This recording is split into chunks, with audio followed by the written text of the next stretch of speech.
Hello everyone, thanks for coming. I just want to talk about inclusive education, where it takes an important role in today's society and education system. I think we should close a separate unit so that all the students, including LUCA, can all learn together. And LUCA is one of the twins who will come to our school next term. Jojo, his brother, will be in my class, but Luca, on the other hand, was told to go to the special unit because he has mild cerebral palsy and dyslexia. I really don't think that's right. I met his family, and they really want the boys to learn together. I really think there should be a way to make it, and we just need to think positively and plan properly and smartly. But why inclusion is so important? Inclusion is not just a wonderful idea in Australia, it's a law as well. The Disability Discrimination Act and the Disability Standards for Education say all students should be able to learn and participate in the same way as everyone else. And they should have same basis and same opportunity to get educated.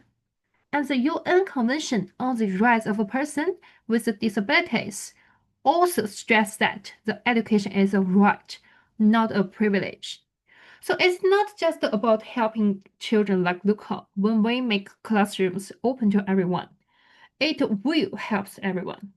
And Loriman, Depler, and Harvey found that the inclusive classroom can improve academic and social results for all children, not singly for those with disabilities. So inclusion has the strength to involve everyone in education. But how Australia has grown in terms of inclusions? Australia wasn't always open to everyone.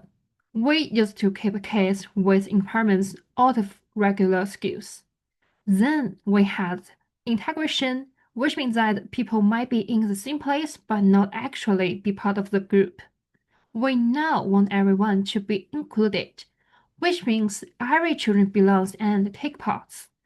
The Alice Spring Education Declaration said all the children should be treated fairly and should be given the best possible education.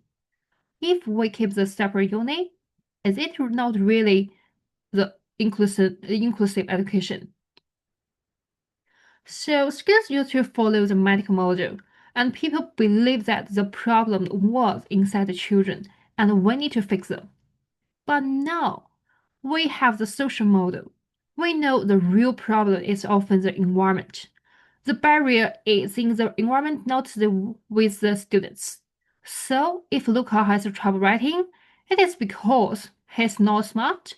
No, we may not give him the right tools, help him in the right way. And Florian and Black Hawken said that diversity is not something to fix, but something we can learn from. But why we should shut out the unit? Honestly, keeping Luca in that separate unit doesn't help him. It makes him feel alone. It sends a message like, you do not belong here. But the studies show to this as othering and ableism. And gatekeeping is when schools decide who can and cannot be involved. This keeps fairness and limits chance away from the education. Foreman and Arthur Kelly say that real inclusion happens when teachers work together and help each other. Closing the unit doesn't mean we do not give the support. To the opposite, it means we should have where it belongs and wish it in the classroom. So what is really required of Luca and what he really needs when studying? His mild cerebral palsy makes it hard for him to control his muscle, and it could make it hard for him to write or balance his movement, but it doesn't affect his thinking. His dyslexia makes it take longer for him to read and spell because his brain processes sounds in a different and complex way. So what he really needs, it should be some extra time, a tool that transfer oral language into the text, or phonics-based reading help. These are small changes, but they make really a big difference. I want to stress that barriers don't mean he cannot learn. They just mean we need to teach him better. And universal design for learning is one great framework that helps LUCA to learn. It encourages teachers to plan lessons with multiple ways to learn and show understanding. It helps teachers have more choice to help students who in need. As for LUCA, it should be like listening to audiobooks instead of reading by himself, and typing instead of handwriting, and using visuals or oral answers, working in groups with different peers. Lohmann and some scholars also found that the flexible teaching helped every student, not just one. And I'd like to talk with the class about diversity because when students understand that everyone learns in different ways, they become kinder and more willing to accept it. So inclusion is good for everyone. For LUCA, it means being part of a classroom and be treated fairly and having the same chance as everyone else. And for his parents, it means respect and faith in the school. It helps his friends understand each other and work together. And it also makes teachers work together and learn from each other.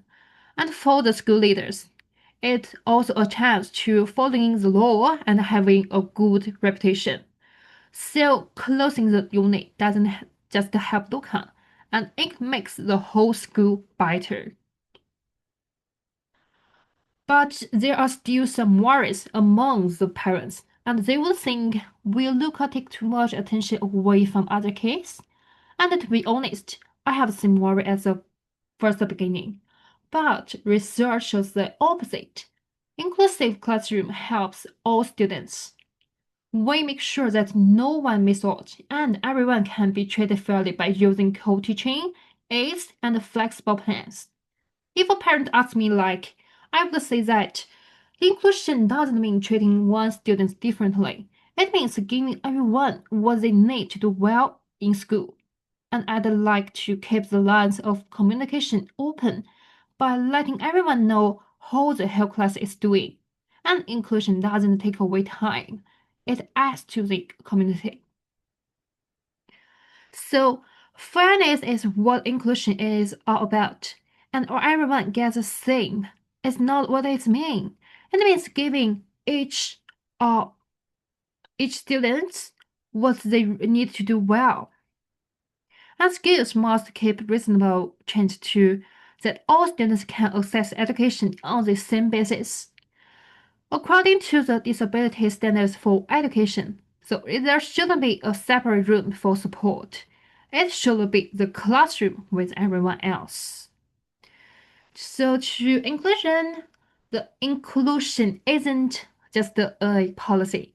It's also a belief or of life and a feeling. It is relevant to make sure every child feels like they are included in education. As Lei said, we need to change skills so that every child feels like they belong. That's the kind of teacher I want to be, and I want to make inclusion happen every day. Thanks for paying time and attention.